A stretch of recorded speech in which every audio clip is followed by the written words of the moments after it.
안녕하십니까. 전기산업기사 관련도 문제풀이 2과목 전력공학 2014년 3회 문제풀이를 시작하도록 하겠습니다. 자, 21번부터 보십니다. 21번.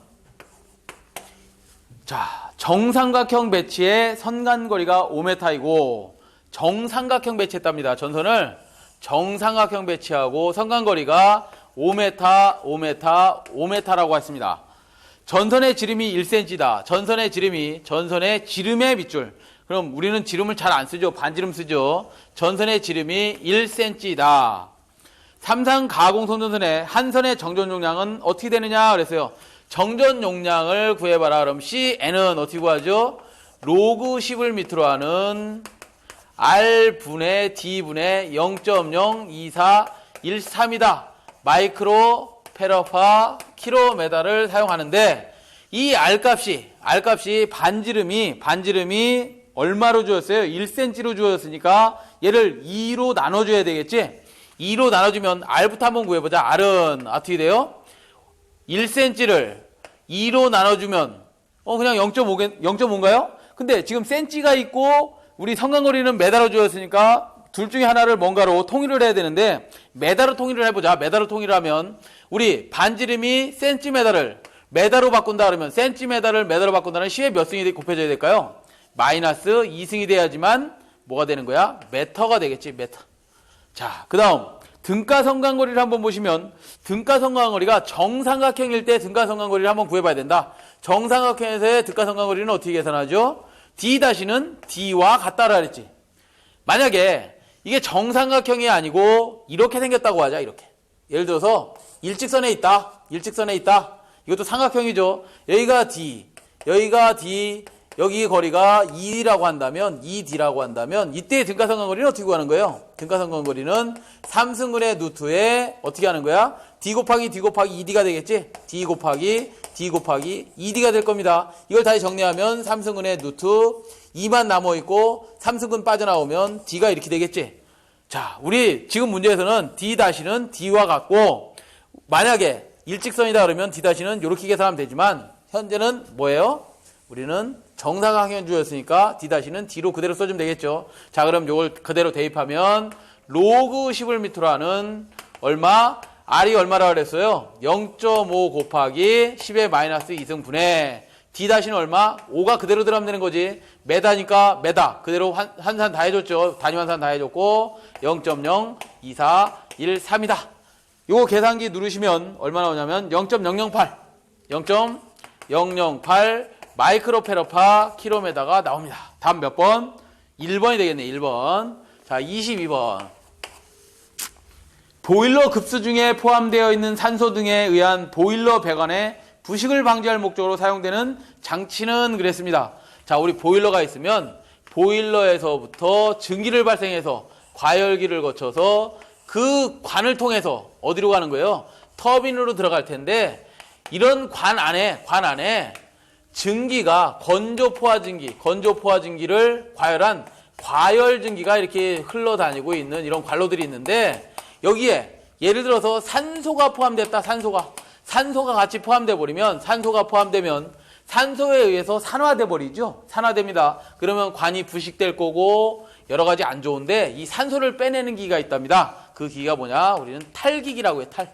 탈기기가 있는데요. 그 탈기기가 답에 2번에 있네. 2번에 있네요. 이렇게 보일러 급수 중에 포함되어 있는 산소 등에 의한 보일러 배관의 부식을 방지할 목적으로 사용하는 장치는 탈기기. 답 2번이 되겠고요. 23번.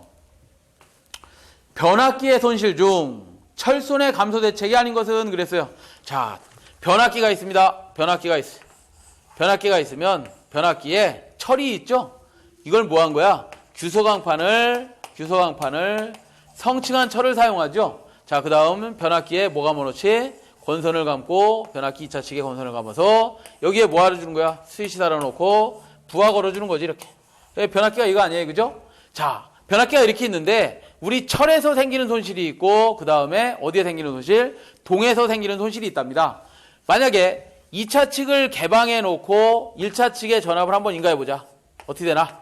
자, 1차 측에 전압을 인가하면 전압 2를 인가하면 1차 측에 뭐가 흘러갔어요? 전류 I가 흐를 거지. 전류가 I가 흐르면서 암페어의 오른나사 법칙에 의해서 철에 뭐가 유기돼? 자속 파이가 이렇게 유기되겠지. 자속 파이가 유기됩니다. 자속 파이가 유기되면서 다시 암페어의 오른나사 법칙에 의해서 2차식에 전류가 흐를 텐데 개방해놨다 그러면 여기 전류 흘러 안 흘러? 전류가 0이 되겠지. 0이 되고 그 자속이 어디를 계속 세교하는 거예요? 이 철심을 계속 이렇게 흘러다니면서 세교하겠지. 이 철심에 세교되는데 이 철에서 생기는 손실이 두 가지가 있습니다. 뭐가 있어요? 철손에는 와류손하고 뭐가 있어? 히스테리시스손이 있지? 히스테리시스손이 있습니다. 자, 와류손은 뭐예요? 와류손은 철판을 성층해놨기 때문에 철판을 이렇게 성층해놨기 때문에 자, 자속 파이가 이렇게 세교되면 여기에 뭐가 생겨야 돼? 전류가 흐르지. 맴돌이 전류가 흘러요. 이 전류에 의해서 다시 여기에 자속이 세교되지. 그럼 또 여기에 뭐가 생겨? 맴돌이 전류가 흐르지. 다시 또 전류에 의해서 맴돌이 전류가 흐르고 자속에 의해서 맴돌이 전류가 흐르는데 이것들을 와류손, 맴돌이 전류라 그래서 앱티 커런트라 그래서 와류손이라고 합니다. 와류손. 그 다음 히스테리손은 뭐냐? 철에서 철손이라 그랬으니까 철에 자우가 있잖아. 우리 교류는 어떻게 하죠? 교번하죠. 교번하면서 플러스 마이너스가 이렇게 계속 교번하고 있는데 이 철도 플러스극, N극, S극이 정해져 있습니다. 이 자석 안에 뭐가 자구가 있잖아. 걔네들이 계속 회전하면서 서로 마찰을 합니다. 자구끼리 마찰을 하면 그게 손실이 되는데 걔를 히스테리시손이라고 합니다. 그럼 철손에는 뭐가 있는 거야? 두 가지가 있고 우리 동선에는 뭐가 있는 거예요? 동선은 표피손과 있고 뭐 등등 동선, 저항손이 있는 거지. 동에 전류가 흐르고 여기 부하가 걸려 있으면 저항 생기고 저항에 손실이 생길 거 아니야. 그런 저항손, 동선이 생기는데 이 동선 경감 대책을 물어봤나요? 우리는 철손 경감 대책을 물어봤네. 철손을 경감하려면 와류손과 히스테리손을 경감하려면 어떻게 해야 되느냐? 그 대책이 아닌 것을 찾으라 그랬습니다. 자, 1번부터 보시면 자석 밀도를 감소시켜라. 자석의 밀도를 감소시키면 된다. 1번은 대책이 되고요. 2번 고배양성 규소강판을 사용해라. 강판을 사용하더라도 고배양성 0.35mm의 고배양성 규소강판을 사용해라 라는 말이고요. 맞고요. 세 번째 아몰퍼스 변압기를 채용해라. 아몰퍼스. 이거 자구가 회전할 것인데 이 자구가 회전을 급냉해버리면 멈춰버립니다. 그 급냉한 변압기가 히스테리시손이야. 아몰퍼스 변압기예요. 아몰퍼스를 채용해라. 권선의 단면적을 증가해라. 권선의 단면적을 증가하면 동선이 뭐가 되는 거야? 동선이 경감되는 거지. 답은 4번이 되겠네. 4번. 4번은 동선 경감 대책입니다. 아시겠죠? 자, 24번. 송전선로의 절연 설계에 있어서 주된 결정사항으로 옳지 않은 것을 찾으시오. 그랬어요. 송전선로의 절연 설계에 있어서 주된 결정사항으로 옳지 않은 것을 찾으라. 1번 절연 애자개수를 증가시켜라. 2번 전선과 지지물과의 이격거리를 크게 해라. 3번 전선 굵기를 굵게 해라. 전선 굵기를 굵게 하는 거하고 절연 설계하고 무슨 관계가 있나요? 그죠? 답은 3번이 되네. 일단 3번이 되고 4번은 가공지선의 차폐 각도를 크게 해라. 절연을 보호해줘라. 답은 3번이 됩니다. 25번으로 갑니다. 25번. 자, 가공전선로의 전선 진동을 방지하기 위한 방법으로 틀린 것은 그랬어요. 가공전선로의 전선 진동을 방지하기 위한 방법으로 틀린 것은 자, 가공전선로를 이렇게 설치해 놓으면 애자에 매달려서 전선을 이렇게 설치해 놓으면 이 전선이 굵을수록 가벼울수록 뭐 해야 되는 거예요? 바람의 영향도 많이 받고 계속 그 전선의 무게와 주위의 어떤 환경이 딱 맞아떨어지면 공진을 일으킵니다. 공진을 일으키면 전선이 계속해서 흔들리겠지. 계속 흔들리다 보면 단선이 될 건데 이 단선이 되기 전까지 어떤 방지 대책을 세워야 되잖아. 그걸 방지 대책을 세우는데 일단 댐퍼라는 걸 달죠. 댐퍼라는 걸 달고 댐퍼를 설치해서 진동을 흡수하든가 아니면 이런데 우리 여기 아킹온이 있고 여기에 삼각 요크가 있는데 이 삼각 요크에다 전선을 묶어놨을 거 아니야. 그 전선을 묶는 아마로드를 설치하거나 뭐 이런 등등 대책을 세워야 되는데 그 대책이 아닌 것은 틀린 방법을 찾으시오. 그랬습니다. 1번부터 보십니다. 토셔널 댐퍼를 설치한다. 토셔널 댐퍼는 전선의 상하 진동을 방지하는 것이고요. 두 번째, 스프링 피스톤 댐퍼와 같은 진동 제지권을 설치한다. 맞고요. 3번, 경동선을 무거운 전선을 가벼운 전선으로 바꿔준다. 그러면 진동이 더 잘 생기겠지. 경동선은 알루미늄선보다 상당히 무겁습니다. 경동선의 비중은 얼마냐면 8.89고요. 알루미늄선은 비중이 2.7이야. 아시겠죠? 비중이 뭐야? 이거는 가볍잖아. 비중이 적을 것인데 비중이 적다 보니 뭐 하는 거야? 전선 진동이 더 자주 생기더라. 그래서 답은 3번이 될 거고요. 대책이 아니니까. 4번은 클램프나 전선 접속기 등을 가벼운 것으로 바꾸고 클램프 부분에 적당히 전선을 감아준다. 그랬어요. 답은 3번. 자, 26번으로 가겠습니다. 부하 전류의 차단 능력이 없는 것은 그랬는데 부하 전류의 차단 능력. 자, 우리 시비라는 것들, 차단기라는 것들은 시비, 차단기다 그러면 이런 것들은 뭐 하는 거야? 고장 전류를 뭐 할 수 있다? 차단할 수 있다. 차단. 고장 전류를 끊어버릴 수 있다 이 말이야. 차단도 하지만 시비라는 것들은 또 무슨 역할도 한다? 부하 전류를 안전하게 통전도 시키고 뭐 하는 거예요? 개방과 폐로를 다 시킬 수 있는 것들이다. 자, 그런데 우리 답에 나와 있는 달록이라는 것은 DS는 디스커넥터 스위치는 얘는 어떻게 생겼냐? 고장 전류를 차단하는 능력이 없습니다. 또 부하 전류를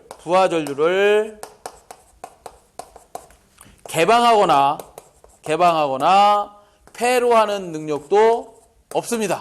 그러면 DS는 어떨 때만 얘가 스위치를 온오프 할 수 있는 것이냐면 선로의 무부하 상태가 됐을 때 무부하 시만 뭐 한다? 선로를 뭐 할 수 있다? 개방도 할 수 있고 폐로도 할 수 있다. 이게 DS다. 그런 의미로 보시고 나서 다시 문제로 들어오시면 부하 전류의 차단 능력이 없는 것은 누구라고요? DS다 그랬네요. 답 몇 번? 달록이 4번. DS 커넥터 스위치를 달록이라고 합니다. DS는 뭐예요? 기호고 명칭은 뭐예요? 명칭. 우리나라 말로 명칭은 달록이다. 자, 27번으로 가겠습니다. 차단기가 전류를 차단할 때 재점호가 일어나기 쉬운 차단기는 그랬어요. 차단 전류는 그랬는데 자, 우리 재점호가 뭔지를 좀 보자. 우리 어떤 이런 선로가 있다고 보죠. 선로가 있습니다. 변전소가 있고 전원칙이 있고 여기에 변압기를 걸쳐서 스위치가 있고 선로가 이렇게 쭉 길게 포설이 되어 있습니다. 이렇게 되어 있는데 여기가 만약에 무부하 상태일 때 무부하 상태다 그러면 선로가 장거리이면 대지와 어떻게 돼 있겠어? 정전 용량으로 쭉 충전이 되겠죠. 계속해서 충전이 될 겁니다. 이렇게 충전이 되면서 이 선로가 무슨 선로가 되겠어? 진상 성분의 전선로가 돼버립니다. 그러면 예를 들어서 이 선로를 스위치를 무부하가 되었으니 스위치를 개방을 해보자. 개방을 하면 이 개방을 하는데 이 정전 용량 C에 의한 진상 성분이 차단이 되질 않고 계속해서 아크가 점화가 되면서 뭐 하는 거야? 차단을 어렵게 만드는 것을 우리는 뭐라 한다고요? 재점호라고 합니다. 재점호가 다시 설명을 드리면 선로의 전압이 이렇게 있어요. 선로의 전압이 이렇게 있는데 어떤 점에서 차단기를 확 끊어갖고 차단을 해보려고 했더니 그 놈이 어떻게 되어 있냐면 전류 0점에서 차단되는 거기 때문에 차단은 전류 0점에서 차단되는 거기 때문에 전류 0점에서 차단이 돼야 되는데 차단이 안 되고 그때 전압이 EM으로 이렇게 살아있습니다. 선로에는 전압이 살아있더라 이거지. 그럼 선로 전압이 반사이클 후에는 어떻게 되려고 그러는 거야? 선로 전압이 반사이클 후에는 어떻게 되려고 그러는 거야? 다음 마이너스로 가려고 그러겠죠. 마이너스 EM으로 가려고 하지. 그러면 우리 차단기 간 전압도 누굴 따라가는 거야? 선로 전압을 따라가다가 아직 아크가 연결되어 있으니까 이 아크에 의해서 재점호를 합니다. 빵 튀고 다시 재점호를 하는데 그게 얼마큼 튀느냐? 하나 두 개인 전압이 마이너스 3EM까지 이렇게 나타나더라 이거야. 마이너스 3EM까지 나타났다가 다시 반사이클 후에는 선로 전압은 어떻게 되는 거예요? 이렇게 반사이클 후에는 플러스로 가려고 하지. 그 다음에 차단기 전압은 어떻게 된다? 또 다시 얘를 추정해서 끊어지려고 하는데 열수로 끊어져야 되는데 얘가 다시 재점을 일으키면 하나, 둘, 셋, 네 개인 전압이 다시 이렇게 튀면서 5EM까지 튑니다. 그러면서 차단이 되질 않고 계속 재점호가 이렇게 일어나는 현상을 우리 재점호라고 하는 거야. 차단기가 열리질 않습니다. 이것이 무부하 충전선로를 개방할 때 몇 배까지 나타난다 했어서 상전압의 4배에서 6배까지 나타납니다. 4배에서 막 6배까지 나타나는데 사실은 더 나타나는 거지. 그렇지만 요즘은 차단기 성능들이 좋아지기 때문에 한 4배에서 6배 정도인 전압에서 차단을 용이하게 할 수 있게 차단기들이 만들어지고는 있습니다. 자, 이걸 재점호라고 하는데, 자, 다시 보자. 차단기가 전류를 차단할 때 재점호가 일어나기 쉬운 차단 전류는 어떤 거야? 진상전류. 이렇게 진상 성분이 어디에? 선로에 있다면 그 진상 전류는 상당히 차단하기가 어렵다. 재점호가 발생하면서 차단하기 어렵다. 그래서 답은 3번이 되겠습니다. 3번. 자, 잘 알아두셔야 됩니다.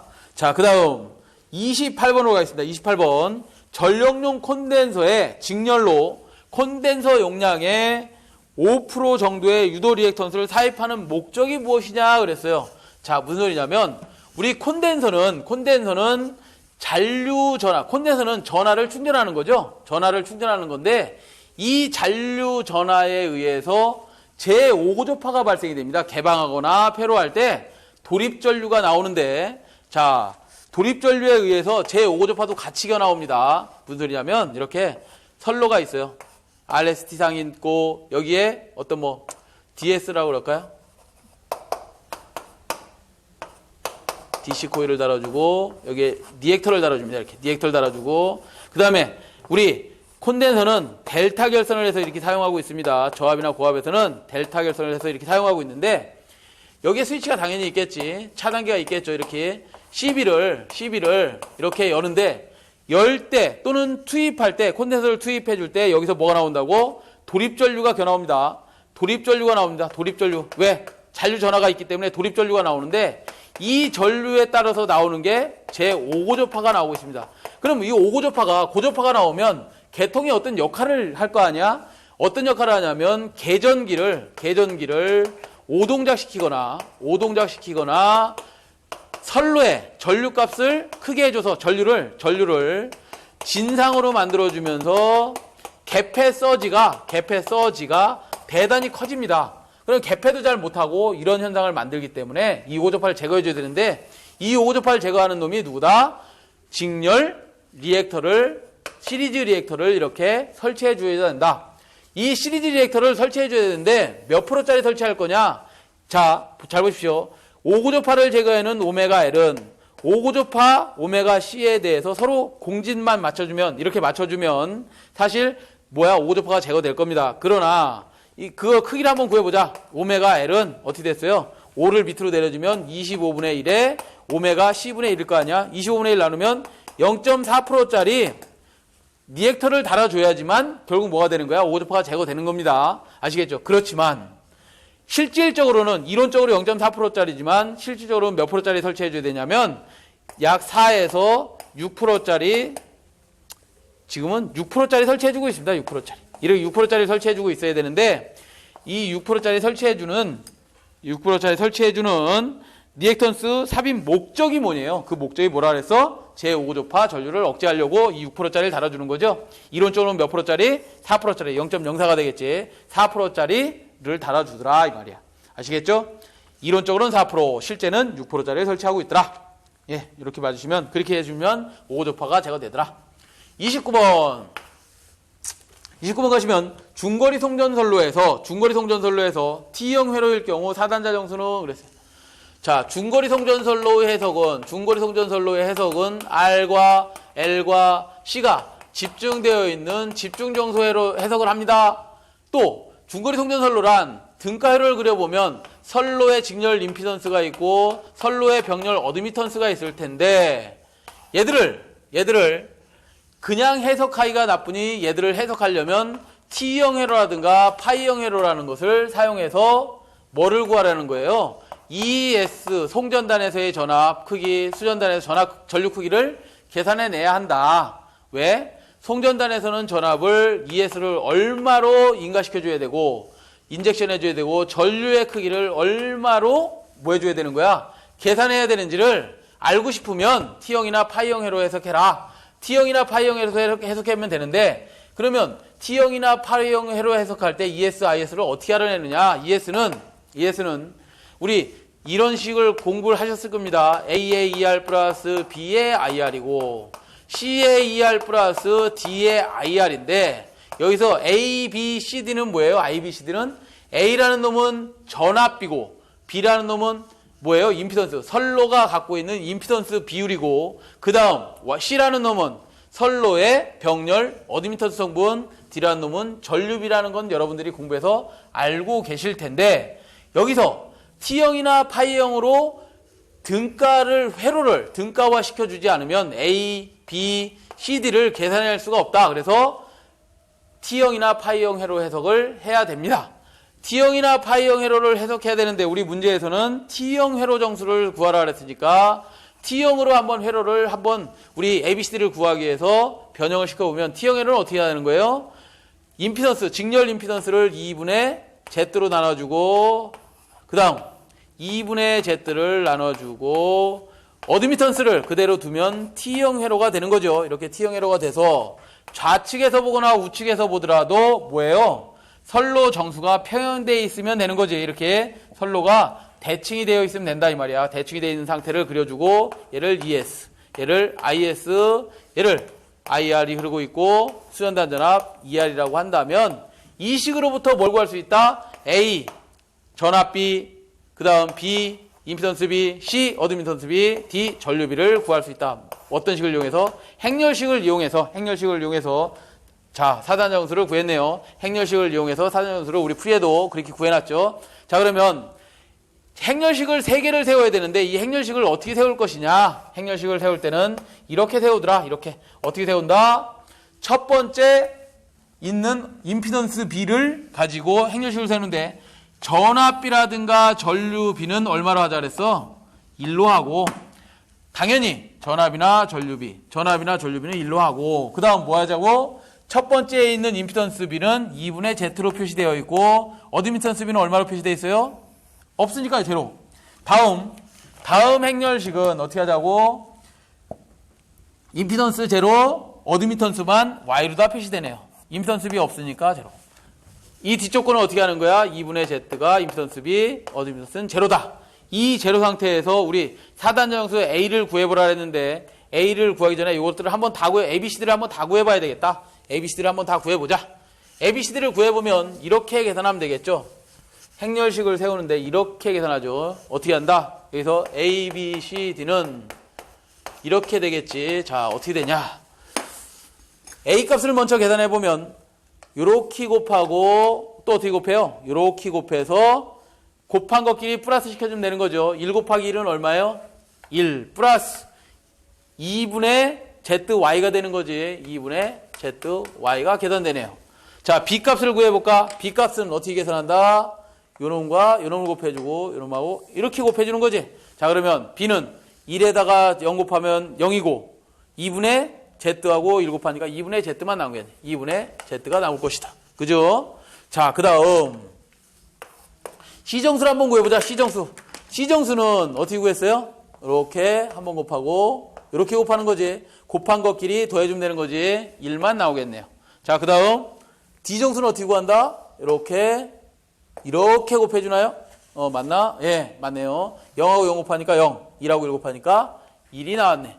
그 다음 요 행렬식은 아직 써먹지 않았잖아. 이 행렬식을 다시 1, 2분의 Z, 제로, 1을 곱해주면 얘들끼리 또 곱해주는 거죠. A정수를 한번 먼저 구해보자. A정수를 구해보면 이렇게 곱하고 이렇게 곱한 거에 뭐 한 거야? 플러스 시켜주는 거지. 자, 뭐만 남어? 1 플러스 2분의 ZY만 남겠네. 1 플러스 2분의 ZY만 남습니다. 그죠? 자, B정수를 한번 또 구해보자. B정수는 이렇게 곱한 거하고 이렇게 곱한 거죠. 이렇게 곱한 거하고 이렇게 곱한 것을 플러스 시켜주면 된다. 그죠? 자, 그러면 한번 보자. 1 플러스 2분의 ZY에다가 곱하기 얘가 얼마 됐어? 2분의 Z에다가 플러스죠. 이렇게 곱한 것을 더해주는 거지. 2분의 Z를 뭐 해준 거예요? 이렇게 곱해주면 된다. 자, 다시요. 됐네요. 자, 그 다음 C정수는 어떻게 되지? 이렇게 곱하고 이렇게 곱하면 되는 거지. 1 곱하기 1은 1일 거고 1 곱하기 제로는 0이니까 얘 얼마나 뭐가 좀 이상하다? 여기가 y가 돼야 되는데 어디 갔어 y가? 1 곱하기 y죠 여기가. 이렇게 했으니까 C정수가 여기가 y가 돼 있어야지 y가. y가 돼 있어야죠. 1 곱하기 1은 y가 돼 있는 거죠. 그 다음 요거는 더해봐야 제로니까 제로. 자, 그 다음에 D정수를 구해보자. D정수는 어떻게 하는 거예요? D정수는 이렇게 곱해서 얘를 더해주는 거지. 얘 곱한 것끼리. 그럼 1, 1은 1에다가 플러스 요 곱한 거에 2분의 ZY가 됐겠네. 자, B정수를 우리 책에서 딱 찾아봤더니 답이 없어. 그죠? 답이 없네요. 답이 없어. B정수 우리 풀이를 보면 이렇게 풀어놓지 않았네. 그럼 이걸 한번 다 우리도 풀어보자. 이 B정수만 한번 풀어보면 B정수는 어떻게 됐어요? 2분의 Z를 여기다 곱해주면 뭐가 남나? 2분의 Z에다가 플러스 요걸 다시 한번 곱해줘야 되겠지? 그럼 2, 4분의 Z자승 Y가 될 거고 플러스 뭐가 남노? 2분의 Z죠? 자, 2분의 Z입니다. 자, 그러면 Z가 다 있으니까 이거를 묶어내보자. Z로 묶어내면 어떻게 되나? 2분의 1 플러스 4분의 ZY 플러스 2분의 1이 남나요?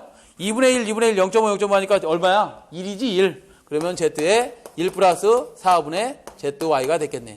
B는 이렇게 쓸 수 있다. 그럼 어떻게 쓸 수 있다? Z에 1 플러스 4분의 ZY를 쓸 수 있다 이거죠. 그죠? 예, 좋습니다. 여기까지 풀어보고 우리 문제에서는 뭐를 물어봤어? 4단연수의 A 값을 구해라. A 값은 어떤 거야? 요게 A 값이 1 플러스 2분의 ZY. 답 몇 번? 1번. 자, 이렇게 푸시면 되겠습니다. 하나하나 천천히 풀어보시면 됩니다. 자, 그 다음 30번으로 갑니다. 30번. 피레기의 제한전압이란 자, 피레기에는 용어를 좀 많이 알아야 됩니다. 여러분들이. 피레기에서 용어를 좀 많이 아셔야 되는데 그 중에서도 제한전압이라는 걸 물어봤네요. 30번은 자, 30번은 피레기는 이렇게 되어 있습니다. 피레기는 전격전압선이 있다면 이게 전격전압을 나타낸다면 피레기의 전격전압은 자, 피레기 전격전압을 예를 들어서 1이라고 한다면 우리 상용주파 60Hz에서 사용할 때 이상전압을 공부해 보신 분들은 스위치를 개방하고 폐로할 때 뭐가 나온다 그랬지? 서지가 나오는데 그 서지에도 피레기가 동작할 수 있습니다. 그 서지에 피레기가 동작하는 것을 우린 상용주파 60Hz에 동작하는 상용주파 방전을 해야 되잖아. 피레기는 방전하는 거니까 방전 개시전압이라고 합니다. 개시전압선이 있고 그 다음 자, 피레기가 달려있는 이런 송전선로에 피레기를 이렇게 설치해놨는데 여기에 이상전압이 들어오면 피레기가 동작해야 되는 전압을 우리는 충격 방전 개시 전압이라고 합니다. 충격파가 들어왔다. 충격 방전 개시 전압이라고 합니다. 만약에 여기 스위치가 아까 상중파 방전 개시 전압은 뭐예요? 스위치를 여기다 달아놓고 스위치를 온오프 할 때 개폐 서지가 나와. 이 서지를 잡아주는 것도 누가 한다? 피레기가 하는데 피레기가 동작할 때 상인주파 방전 개시 전압에서도 동작할 수 있더라. 그 다음 충격 방전 개시 전압이 생겼어요. 이렇게 이상전압이 생기면 충격 방전 개시 전압에 의해서 방전을 시작하고 나서 그 전압을 어느 선까지 내려주면 그 단자에 남게 되는 전압을 우리는 제한전압이라고 합니다. 제한전압이라고 하고 이 기기가 얘가 피레기가 누굴 보호하는 거야? TR을 보호하니까 TR의 빌은 여기에 있겠지. 빌이 뭐라 해서 베이직 임펄스 인슐레이션 레벨이라 해서 기준 충격 저런 강도죠. 피레기가 가장 먼저 동작을 해야 되는 거고 그 다음 선이 있는 게 누구야? 우리 변압기가 보호되면 되는 거구나 그랬습니다. 자, 이렇게 동작하는 것이다. 피레기의 전압에는 이런 전압들이 있고요. 전류는 그럼 어떤 것들이 있냐? 전류는 피레기의 전류선이라고 한다면 전류는 이렇게 동작합니다. 충격 방전 개시 전압. 충격 방전을 개시하면 어떻게 한다? 피레기에서 전류가 방전하는 전류가 나와. 방전 전류가 나오고요. 피레기 방전 전류가 나오고 그 방전 전류가 한 번에 싹 사라지는 게 아니라 송류라는 것에 연결돼서 송류가 나타나다가 상용주파에서 송류가 나타나다가 전류 0점이 되면 그 송류도 사라지게 되어 있는 게 피레기입니다. 자, 피레기의 제한전압이란 충격파 전류가 흐르고 있을 때 피레기 단자전압이다. 충격파 방전 개시전압이 개시대가 흐른 다음에 나타나는 피레기 단자에 나타나는 전압을 제한전압이라고 했습니다. 다음 몇 번에 있냐? 4번에 있네요. 4번에. 자, 31번. 피레기에 대해서 좀 열심히 공부를 하셔야 됩니다.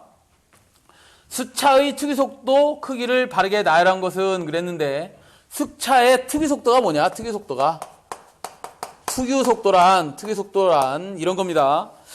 자, 우리가 어떤 수차를 실험을 해봐야 됩니다. 실험을 하는데 수차가 이만한 게 있어요. 엄청나게 큰 수차가 있습니다. 이 수차를 갖다 놓고 우리가 특성을 실험해 볼 수가 없어서 똑같이 생겼는데 크기가 조그만 수차를 가상을 해놓고 이걸 한번 운전을 시켜봅니다. 이렇게 운전을 시켜보면 그 운전 특성이 같은 것을 우리는 특유속도라고 합니다. 즉 다시 얘기해서 무슨 소리냐면 기하학적으로 닮은 수차를 가상하고 이 수차가 가지는 1kW를 내기 위해서 필요한 1분간의 회전수를 RPM을 뭐라고 한다? 특유속도라고 합니다. 그럼 특유속도가 왜 필요한 것이냐? 왜 필요하냐면 우리가 고낙차에 사용하는 수차가 있습니다. 고낙차. 높은 고자죠. 높은 위치에서 물을 떨어뜨려서 수차를 돌리면 그 수차가 고낙차에서는 그 수차가 작아도 아주 효율이 잘 나옵니다. 이럴 경우에는 특유속도 NS를 이거는 낙차가 잘 나올 때는 이 낙차가 클 때는 속도가 대단히 크기 때문에 수차를 작게 해도 되고 그 다음에 속도가 크기 때문에 이 특유속도라는 놈이 필요가 없어. 특유하게 속도를 더 첨구해 줄 필요가 없더라 이 말이야. 그래서 특유속도는 굉장히 작습니다. 어디에서? 고낙차에서는 속도가 빠르기 때문에 수차의 속도가 빠르기 때문에 왜? 물을 높은 데 떨어뜨리니까 수차가 잘 들어갈 거 아니야? 수차의 속도가 빠르기 때문에 특유속도라는 놈이 관여할 필요가 전혀 없이 특유속도는 작아도 되는데 예를 들어서 낙차가 작은 곳이 있습니다. 낙차. 전낙차가 되면 수차의 속도가 아주 작아지기 때문에 이럴 때는 수차를 어떤 속도를 빨리 서로 경제성이 있게 맞춰주려면 이 NS를 대단히 크게 해줘야 됩니다. NS를 어떻게 된다? 대단히 크게 해줍니다. 서로 비율을 50대 50 이렇게 맞춰나가자 이 말이야. 맞춰나가는 것을 비율을 네가 100% 맞춰야 되는데 네가 90%다고? 90%를 감당할 수 있다? 그럼 나는 10%만 감당할게. 이런 의미고 전학차에서는 너 10%밖에 감당을 못해? 그럼 내가 90%를 감당해 줄게. 이런 의미로 어떤 경제성을 지표를 놓고 서로 그 낙차를 맞춰가는 게 특유속도와 낙차의 개념입니다. 수차 속도의 개념인데 수차의 특유속도 크기를 바르게 나열한 것은 그랬는데 자, 또 여기서 뭘 알아야 되냐면 우리 고낙차에 사용하는 수차는 어떤 수차냐면 펠턴 수차입니다. 펠턴 수차로서 얘는 충동 수차고 얘는 평균 어느 정도 높이에 설치하냐면 200에서 1800m 높이쯤 되는데 사용하는 수차입니다. 그 다음 수차가 무슨 수차가 있냐면 프란시스 수차가 있습니다.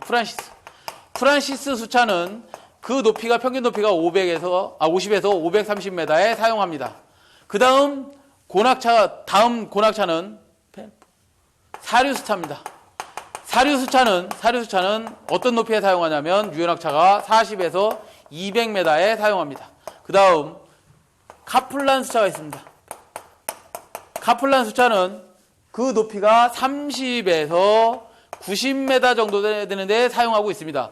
자, 그럼 무슨 소리냐 이게. 이런 고낙차에서는 속도가 어떻게 된다 그래서 대단히 빠르다 그랬죠. 전낙차에서는 수차의 속도가 어떻다고? 대단히 작다 그랬어요. 그죠? 그러면 비율을 서로 100% 맞춰주려면 우리 특유속도는 고낙차에서는 어떻게 된다고? 작아도 됩니다. 그러면 전낙차에서는 수차의 속도를 서로 맞춰주기 위해서 경제성을 갖기 위해서 특유속도를 어떻게 해줘야 된다? 대단히 크게 해줘야 된다 이 말이에요. 자, 그런 의미에서 보시면 수차의 특유속도의 크기를 바르게 나열한 것은 그랬는데 펠턴 수차의 특유속도는 어떻게 된다? 대단히 작아도 된다. 그 다음이 뭐예요? 프란시스 수차는 속도 n이 수차 속도가 그 다음으로 빠르니까 특유속도는 어떻게 된다? 조금 더 어떻게 해주면 된다고? 키워주면 된다 이거죠. 그 다음이 누구야? 카플란 수차가 맨 밑에 있는 거네요. 그래서 답은 몇 번에 있냐면 2번이 답이 되겠네. 2번. 어떤 의미인지 아시겠죠? 서로 경제성을 갖는 수차 속도를 맞춰주기 위해서 수차의 낙차에 의한 속도, 그 다음에 특유속도를 서로 어떤 비율대로 맞춰줘야 된다. 이런 의미로 공부를 하시면 되겠습니다. 자, 32번으로 가겠습니다. 32번. 송전선로에서 매설지선을 사용하는 주된 목적은 그랬어요. 매설지선을 사용하는 주된 목적은 무엇이냐? 송전철탑이 있으면 자, 접지를 해놓습니다. 이렇게 철탑 각을 접지해 놓고 접지 저항값이 최소한 작도로 접지를 해주려면 어떻게 해야 된다? 매설지선을 길게 포설해주면 되겠죠. 길게 포설해주면 저항값이 떨어질 텐데 그 매설지선을 설치하는 주된 목적이 뭐냐 그랬어요. 탑값 3번에 보시면 탑값 접지 저항을 줄여서 섬락을 방지한답니다. 역섬락 방지예요. 역섬락. 섬락이 아니라 실질적으로는 뭐다? 역섬락을 방지하는 겁니다. 예를 들어서 이런 거죠. 가공지선에 이상전압이 칩니다. 뇌가 쳤다는 거죠. 뇌가 치면 그 뇌의 전류가 어디로? 대지로 이렇게 방전을 시작할 텐데 만약에 대지의 저항값이 대단히 높다라면 전류가 방전을 하지 못하고 어떻게 한다? 거꾸로 전위가 이렇게 상승돼 버립니다. 전위가 상승되면서 철탑으로부터 거꾸로 어디로? 송전선으로 이상전압이 들어가는 것을 뭐라고 한다고? 이것을 역섬락이라고 합니다. 만약에 매설지선을 설치 않았다면 어떻게 된다고? 저항값이 커지고 저항값이 커지면 뭐예요? 이상전압에 의해서 전위가 상승되면서 거꾸로 전압이 어떻게 걸린다? 송전선으로 걸리는 현상을 역섬락이라고 합니다. 그래서 주 목적은 뭔 거예요? 3번에 보시면 탑값 접지장을 줄여서 섬락을 방지하기 위해서, 역섬락을 방지하기 위해서 그렇습니다. 3번. 33번으로 가겠습니다. 33번은 삼상 수직 배치인 선로에서 옵셋을 주는 이유가 무엇이냐 그랬어요. 옵셋이 뭐예요? 옵셋? 수직 교차된 것을 서로 약간 뭐예요?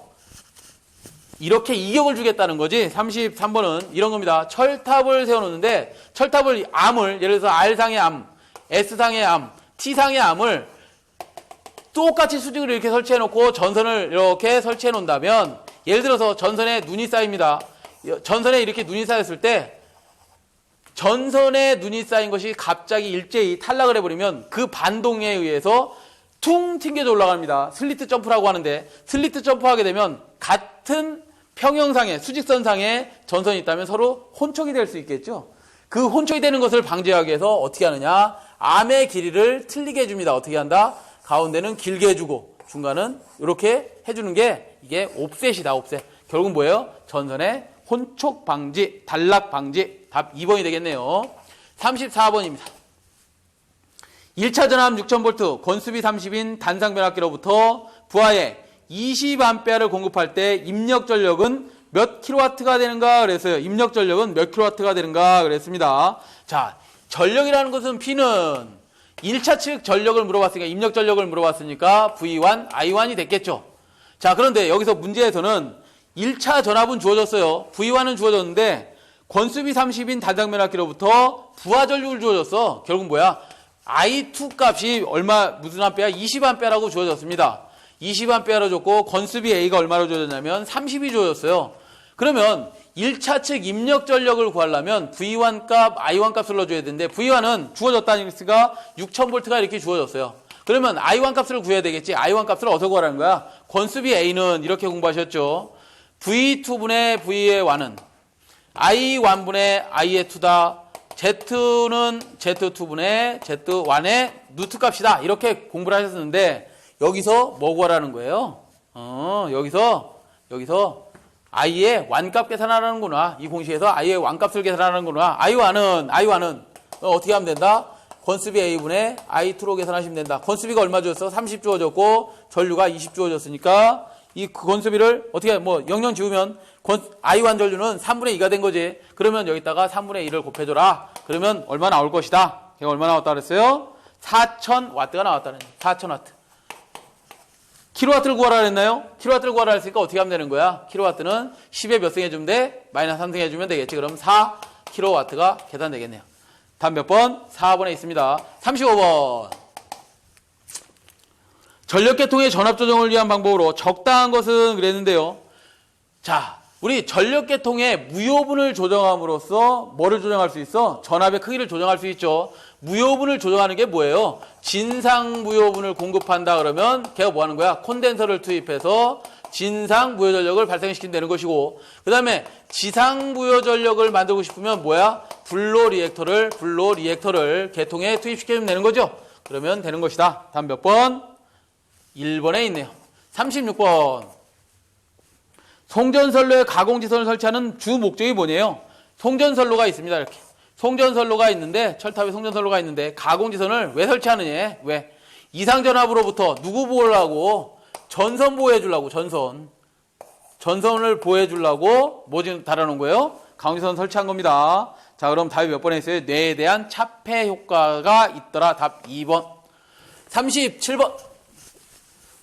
설비 A가 150kW, 수용률 0.5이고 설비 B가 250kW, 수용률 0.8일 때 합성 최대 전력이 235kW이면 부등률은 그랬어요. 부등률. 자, 이렇게 볼까요? 이렇게 변압기가 있다는데 이 변압기에 이렇게 설치되어 있답니다. 설비가 하나가 150kW가 있는데 얘는 수용률이 얼마래? 0.5 정도 수용한답니다. 150kW를 전부 다 이 변압기가 부담할 게 아니라 이 변압기는 얼마만 부담하라는 거야? 75kW만 부담하면 됩니다. 이거지?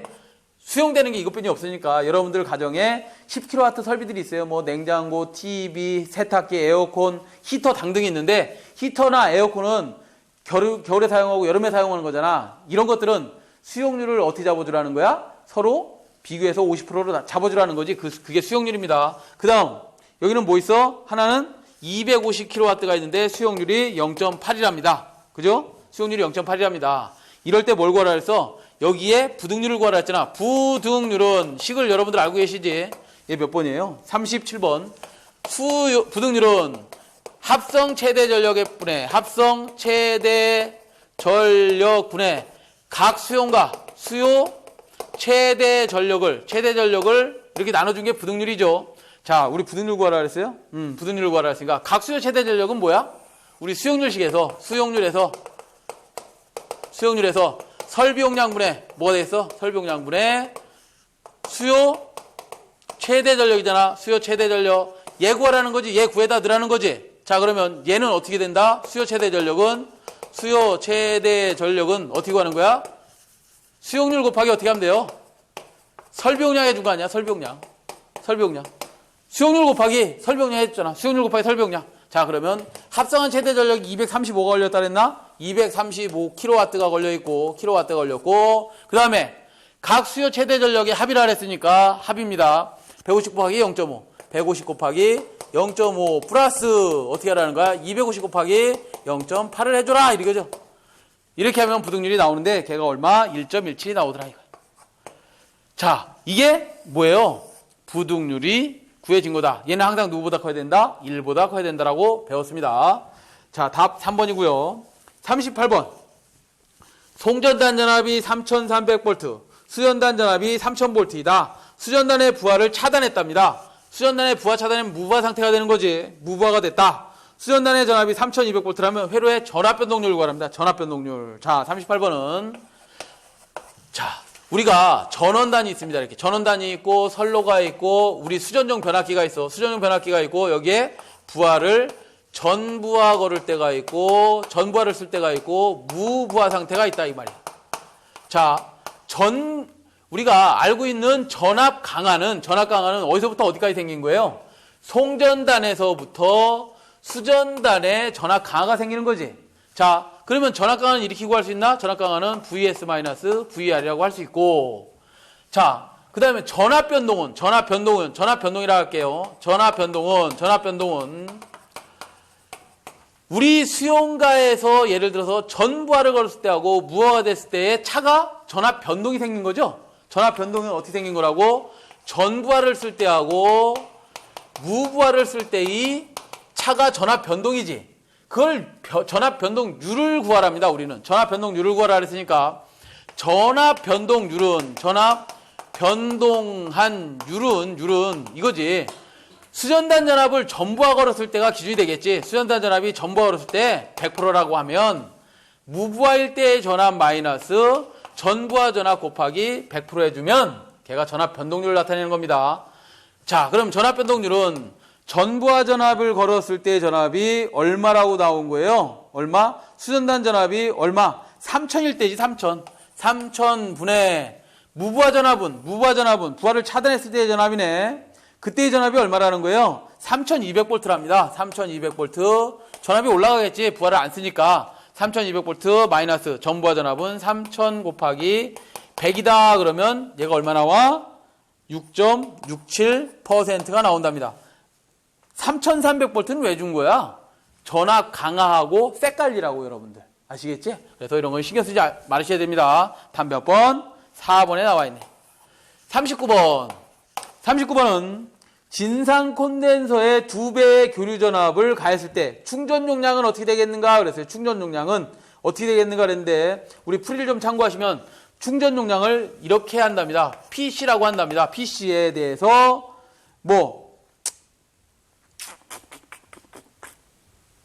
삼상용의 충전 용량을 구하지 않고 단상에서의 충전 용량을 구했네요.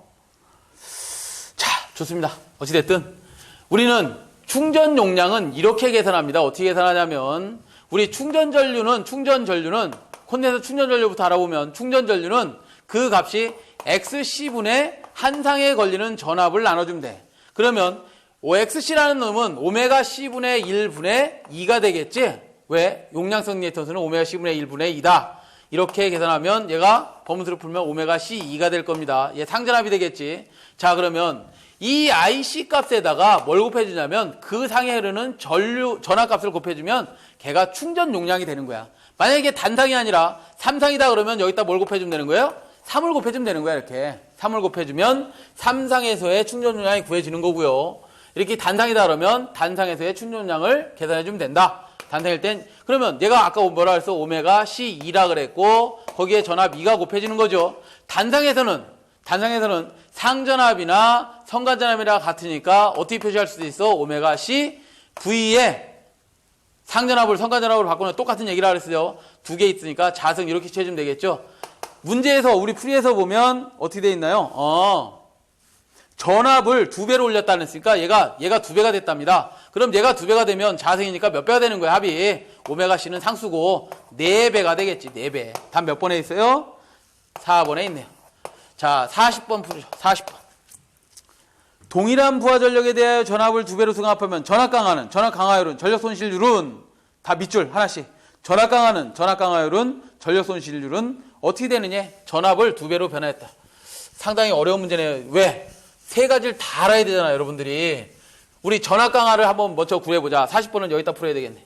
40번은 이쪽으로 와서 첫 번째 뭘 물어봤어요? 전압 강화부터 물었어요. 자, 전압을 2배로 했답니다. 전압을 2배로 했을 때 전압 강화는 식이 어떻게 되지?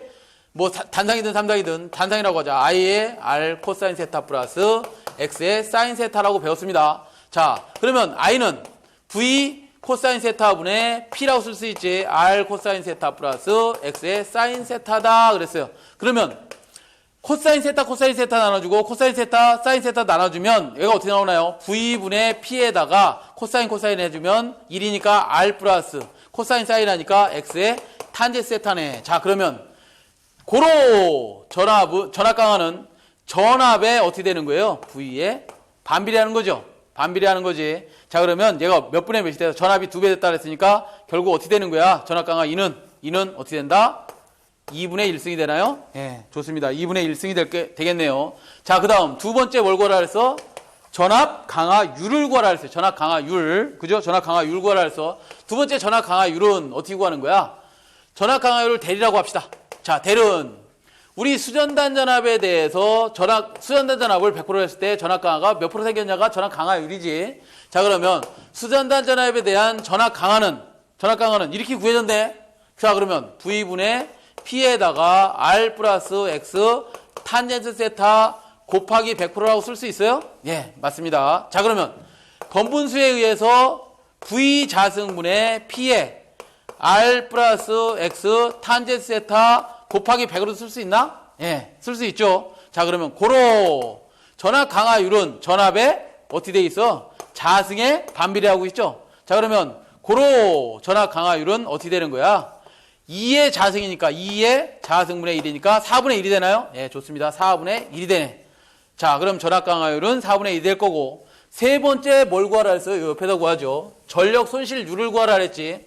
전력 손실률을 구하라 했습니다. 전력 손실률 우리 K라고 하자.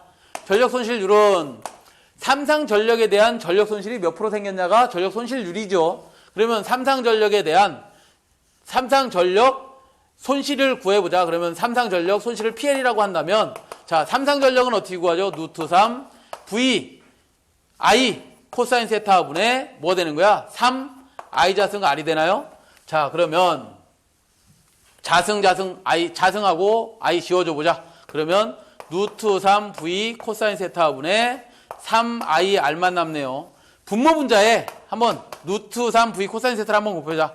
루트 3 V 코사인 세타, 루트 3 V 코사인 세타 관계없죠? 같은 수를 곱해줬으니까 분모 분자에. 자, 그러면 루트 3이니까 지워주면 3하고 지워줄 수 있네. 자, 그 다음 다시 써보면 얘를 V가 두 개 있으니까 V 자승 코사인 자승 세타 분의, 자 보자, IR 루트 3 VI 코사인 세타는 얘가 P냐? 자, I하고 루트 3 V 코사인 세타 이렇게 하면 루트 3 VI 코사인 세타네. 결국 얘가 P가 되는 거지. P에 R만 이렇게 남겠네. 아, 정리가 깔끔하게 됐네요. 그죠? 그러면 전력 손실률은 고로 K는 전압의 뭐야? 자승에 반비례하고 있지. 고로 K는 2위의 자승분의 1이다. 고로 전력 손실률은 4분의 1이 되겠네요. 답 몇 번에 있어요? 전압 강하는 2분의 1, 전압 강하율은 4분의 1, 전력 손실은 4분의 1. 답이 3번에 있네요. 3번. 그죠? 3번에 이렇게 있습니다. 예, 이렇게 해서 2014년 3회 전기 산업기사 관련도 문제를 풀이를 마치도록 하겠습니다. 예, 수고하셨습니다.